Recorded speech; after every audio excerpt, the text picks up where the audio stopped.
film tonight. I want to thank Amanda. She has done so much work to make this event possible. It is unbelievable how much effort it takes to make something like this happen.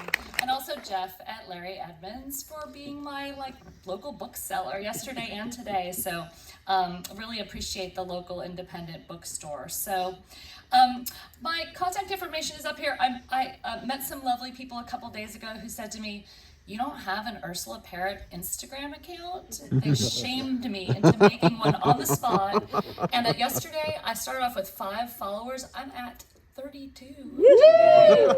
But if you follow me on Instagram, I could get some more followers, and I will be doing my best to post about Ursula in the days to come. So you are in for a very rare treat tonight. You will be watching the only 35mm copy of Tiffany Pictures film Leftover Ladies in the United States, perhaps in the world. And this was adapted from a nonfiction article by Ursula Parrott. I have only seen the film once before at the Library of Congress in Washington, D.C., in the archives on a Steenbeck. I've never seen it projected. And according to this Tiffany advertisement, the LA Express has declared that you, the audience, will be thrilled. And the Hollywood Herald predicts that you will be bursting into sincere applause at the final fade out. So please don't disappoint anyone. Before introducing the movie that you are about to watch, I'm going to briefly introduce the woman who is the subject of my book and the author of the article on which this film is based, because the whole point is that she is pretty much been a forgotten figure, even though she certainly deserves a place in our minds and thoughts. She was Boston born as Catherine Ursula Towle in 1899 to Irish Catholic parents. She attended the Boston Girls Latin School and graduated with a BA from Radcliffe in 1920. And she was incredibly fortunate that she was born and raised in a progressive part of the country where women's education was being valued and promoted really for the first time in American history. If you sent your daughter to Boston Latin Girls School, you had to promise that if she wanted to go to college, you would send her to college, which is really a pretty radical thing for the period in time. So she eloped to Greenwich Village in 1922. Instead of doing the master's she applied to do in English at Radcliffe with a journalist named Lindsay Mark Parrott. They had a son in 1923. They went through a difficult and long separation and got divorced in 1928, the first of what would end up being 4 divorces over the course of Ursula's life. And one of the things I love about being a researcher is digging through old documents, and I really love that on their marriage certificate there's a place for his occupation but not for hers. So that's not an option to even fill that in. So in her late 20s, Ursula Parrott found herself a divorcee who had a child and herself to support. Her ex-husband went off to his reporting career abroad and left her behind with the child. And she did not have a very clear path to take, but she had that college education, so she got a job writing advertising for department stores. And she had a series of epiphanies while she was at this job. And the first was she looked around her and she said, "Oh my gosh, I'm not the only one." She saw all of these women who were divorcees, who were single mothers, who were working to support themselves. And she thought, okay, this is an interesting, nobody told me that this was what life was going to be like and that there would be other women in this situation. The second is that she hated the work. And the third was that she was a really good writer. And so she ended up writing a book, which was an only slightly fictionalized version of her travails and adventures to date, and anonymously published this book in August of 1929. The anonymity was pure marketing gimmick, right? Because if you can't put a name on a book, there's good stuff in between the covers, right? So her name was attached to it before it was really even released to the public. This book was called Ex-Wife, and it changed the course of her life overnight. It is a fascinating, very frank, sometimes bleak novel about infidelities committed by both the husband and wife in this marriage. It's also about domestic and sexual violence, about life in Jazz Age Manhattan. I think it's one of the great novels of New York City of the 1920s. It really has the energy of the city in page after page, and in terms of form and in terms of content. It's really a pleasure to read. And it's really about working women standing on their own 2 feet, even if they don't always like it. It was a sensation and it was a bestseller, and Ursula Parrott got her first big paycheck in October of 1929. Those of you who know your American history know that this is a significant time to get a big paycheck, right? So if you look at the New York Daily Mirror headline, 9 Billion's Lost, Morgan Deserts Market, look at the bottom, ex-wife is thrown out in storm. So her novel was being serialized in the newspaper at the time of the stock market crash. So this is an incredible time to all of a sudden become very, very rich. So MGM snapped up the film rights for Ex-Wife right away, which they adapted into The Divorcee in 1930, starring Norma Shearer in her only Academy Award-winning role, and she was up against some pretty serious competition, Greta Garbo and Gloria Swanson. The film was also nominated for Best Directing, Production, and Writing, not for Ursula, but for John Meehan, who adapted the screenplay, and unfortunately it was also the year of Lewis Milestone's All Quiet on the Western Front, so there was some pretty stiff competition. The Divorcee was a smash hit for MGM and the cash-starved theaters that booked the film. It cost $341,000 to produce and grossed over $1.2 million. It's also very stylish, very entertaining, but it's also about the emptiness of certain aspects of frivolous modernity. And I thought I would show you a short clip from the film, which takes place on New Year's Eve when the couple, now divorced, reunites. They run into each other at a nightclub, and we get to see Norma Shearer's character's kind of reaction to her new life of hedonism and being a single woman. She did not want to get divorced in the first place, but anyhow, this is where she finds herself in life, and note the stylishness of the earlier wedding scene where the ring is being put on the finger, and what the director does with this concept of the hands in this short sequence. Just want to wish you a happy New Year. Same to you. Don't let me keep you from your friend.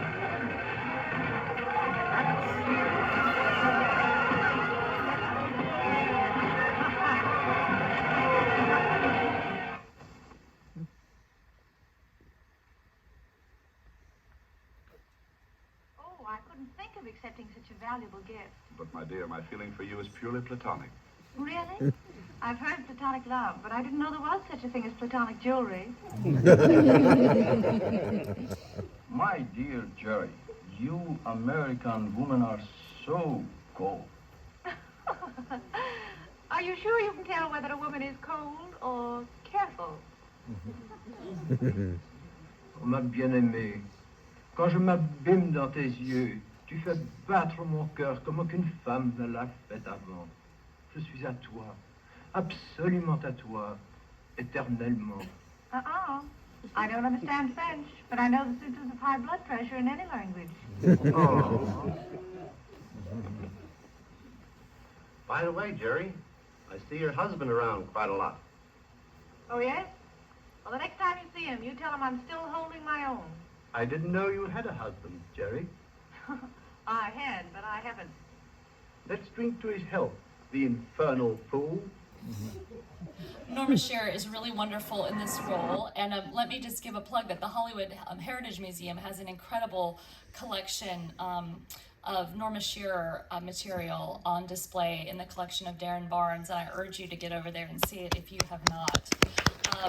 Yes, I know some of you were there yesterday, so thank you for being here again in today. So despite the fact that The Divorcee was a tremendously successful, well-reviewed, Academy Award-winning film, I just want to acknowledge that there is not a single print of the film that can be projected, as Amanda well knows, because we tried to show it tonight. And so that is something that I am actively interested in trying to rectify, but it's very hard sometimes to get access to film prints of archival materials. But this speaks to a bigger problem that's actually very relevant to this book, which is the question of erasure and marginalization.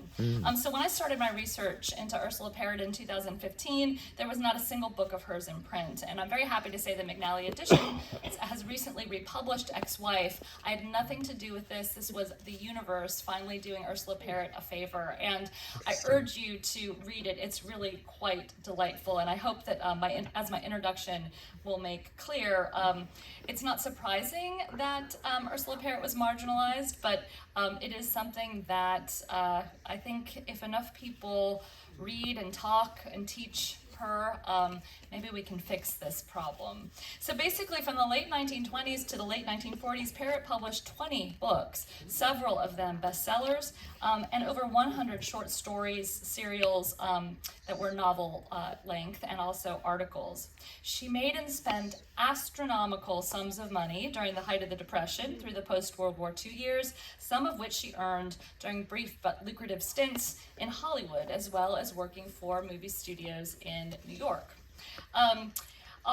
She was in the newspaper all of the time. She was a world traveler. She was a partner in a rural Connecticut newspaper called the Connecticut Nutmeg, which is the best newspaper name ever. She was an informant in a federal drug investigation. She was also a pilot in the Civil Aeronautics Administration during World War II.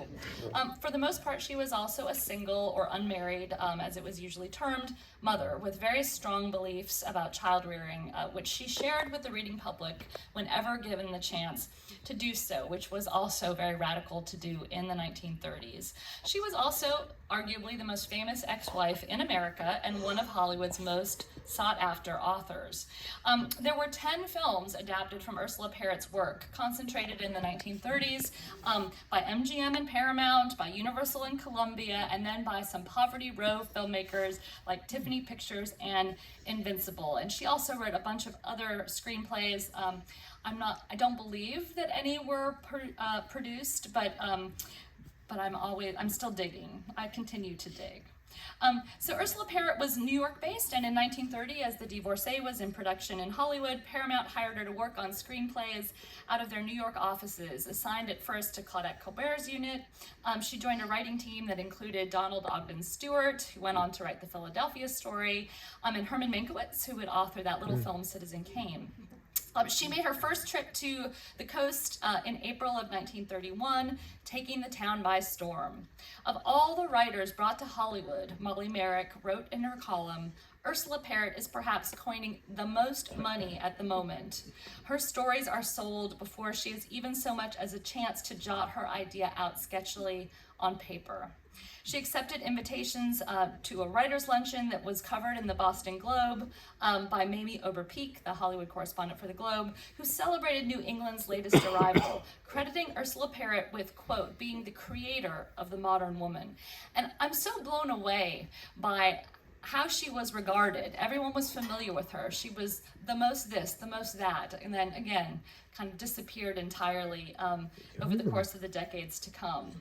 As she worked on various scripts and treatments, she networked with producers, directors, and stars, including her buddy Sammy Goldwyn, as she called him, and William Randolph Hearst.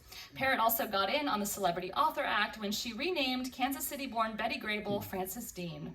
The name didn't stick, but Grable's career under her birth name did, so celebrity naming apparently not her forte. On the heels of The Divorcee in 1931, there were 3 Parrott adaptations that made it to the silver screen. 2 were produced by MGM, Strangers May Kiss with Norma Shearer, again, and Gentleman's Fate with John Gilbert. And the 3rd was Leftover Ladies, produced for Tiffany Pictures. And I'm actually going to kind of fast track to talk about First I have to show you one thing.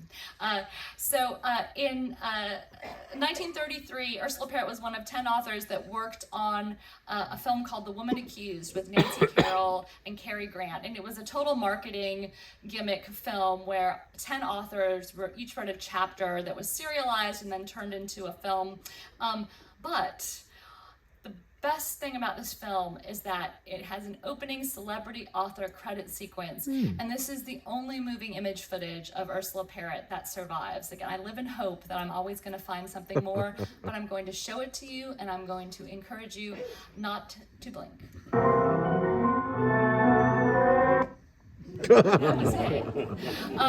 But it is amazing, at least to see her move a little bit. I would like to hear her voice and see a little bit more than that, but maybe one day I will. So, to this evening's film. Leftover Ladies is very, very loosely based on a nonfiction article, which is really a manifesto, that Parrott published in the Mentor magazine not long after Ex-Wife, her bestseller, appeared in 1929. In it, she lays out a philosophical framework for understanding the novel and the current state of affairs for women of her generation. Parrott summed up what she saw as a crisis. Her generation, and this is her words, are all free women, free to work, to vote, to experiment with alcohol and extramarital arrangements or what they choose. And their grandmothers had more actual freedom than they have. This manifesto was really a reflection on the instability of modern life for women who had educations, pressure to work, to be modern in every sense of the word, and that included drinking, premarital sex, and divorce. And also the pressure to be wives and mothers, which she saw as an exhausting, if not impossible, balancing act. And she was really writing about work-life balance, in 1929. Not only has a wife to be a combined Madonna and Cleopatra, she wrote, but she often has to be a businesswoman, sharing a 50% economic burden with her man, as well as a fairly good athlete, a perfect listener, and if she hopes to hold her man, she must also put on a clinging vine act. She must never appear too capable or self-sufficient. Again, this is almost 100 years ago. She's writing this, right? She also saw that there was a high rate of failure for this endeavor, and the result of that were leftover ladies. These are ex-wives, separees, and unmarried career women. So, as I'm sure you all know, MGM was the cream of the crop studio. Tiffany Pictures was Poverty Row. They were producers of low budget, largely B pictures. You can look at this 1931 lineup and you'll see the James Cruise super production, Frank Norris and Rupert Hughes adaptations, and films with titles like Husband Hunters and Leftover Ladies. Who doesn't like alliteration, right? I love this beautiful, colorful graphic that describes Leftover Ladies' protagonist. She laughed at the bonds of matrimony. She defied convention. She loved. She paid. Gives you a taste of what's to come. So Leftover Ladies was directed by Earl Kenton, who had been one of the original Keystone Cops and was a prolific B-movie director. His 1930s titles include Little Tough Guys in Society, She Asked for It, and the amazing and strange Island of Lost Souls with Bela Lugosi. You may recognize some of the performers in tonight's film, such as Marjorie Rambeau, who plays the Duchess. She played a lot of down on their luck, booze-worn women. She was in Min and Bill, Primrose Path, Tobacco Road, and Torch Song. She also had a role in MGM's 1931 adaptation of Parrott's novel Strangers May Kiss. You may recognize Alan Mowbray, the British-born co-founder of the Screen Actors Guild, who made appearances in films from My Darling Clementine to My Man Godfrey and The Man Who Knew Too Much. The fast-talking Roscoe Carnes plays Scoop O'Connor in this film, who becomes the female protagonist's escort, frustrated suitor, and potential ghostwriter, with quid pro quo compensations expected. And you probably will recognize him from his Go Friday if you don't know his performances elsewhere. Ladies, please note that the LA Express expects you to be thrilled at seeing some of your own problems presented this evening. And men, you will probably do a lot of thinking during the screening. So Leftover Ladies is a curious, pre-code mashup of Ex-Wife, ideas from that Leftover Ladies article I mentioned earlier, and also strange nods to Ursula Parrott's personal life, and a bunch of fabricated, sensational, tabloid-like incidents. It really is kind of a postmodern film in a number of ways. It tells an invented by the studio story of Pat, which is the name of the protagonist in Ex-Wife, and Ronnie, which is a made-up name, that begins as they finalize their divorce. As one reviewer described the plot, Pat divorces a perfectly good husband in order to assure her emotional freedom. Nothing must interfere with her writing, which for some inexplicable reason she cannot pursue as a married woman, but don't worry about that because the film does not care about that at all. When Pat declares that she has an ambition to be more than just a wife, explaining, "I've got to be free," Ronnie, as you will soon see, looks very mystified, and I suspect you all will be as well. I think it's really interesting to note the way that Parrott straddles the high and the low here, right? With MGM's Strangers May Kiss was a top box office grosser, while Leftover Ladies was a low grosser. I was talking to Darren Barnes, the Norma Shearer collector, who informed me that he saw evidence that this film premiered at the Los Angeles Theater on Broadway downtown on October 14th, 1931, so we're practically at the date. That was a fortuity as well, right?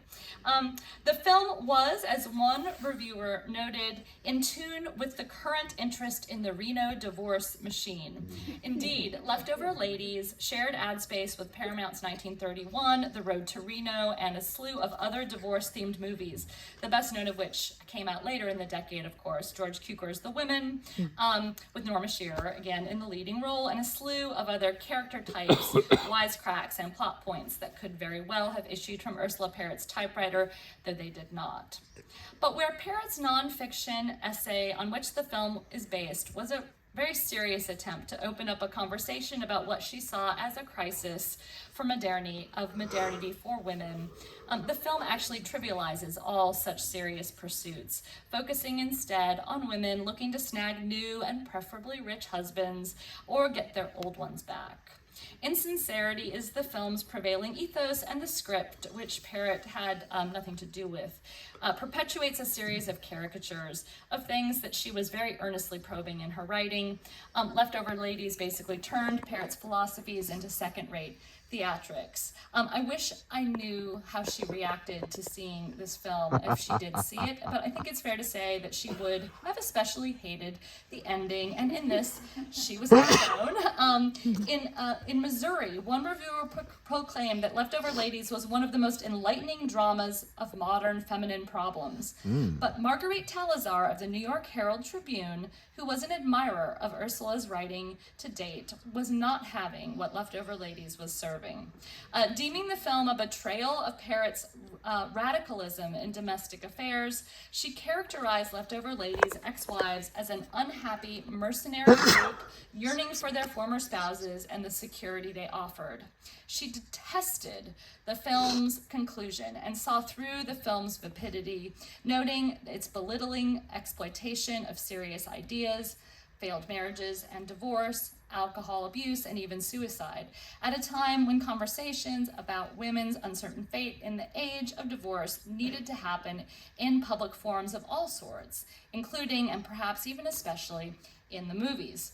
So as much as I would like this film to be tackling the problems of the patriarchy for women of the 1930s, I must confess that the things that make it irreverent and a little trashy are also what make it tremendously entertaining, with irrational immorality oozing out of every frame. So I urge you to pull out your hip flasks and enjoy the ride, and I will see you after. Yay!